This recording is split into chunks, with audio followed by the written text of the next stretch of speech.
నీకు ధనం లేదని ఏడవకు, బలం లేదని ఏడవకు, బలగం లేదని ఏడవకు, ఇల్లు లేదని ఏడవకు.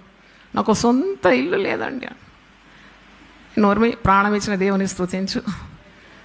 నీకు ఇల్లు ఉన్నది, అక్కడ పర్మనెంట్ రెసిడెన్స్ అది. ఇది ఎంత నువ్వు చెక్కుకున్నా, పేర్లు చెక్కినా, రంగురంగు అక్షరాలు రాసినా, ఇది వదిలిపోయేట దినము ఉన్నది. గట్టిగా ఎవరిని పట్టుకోవాలా?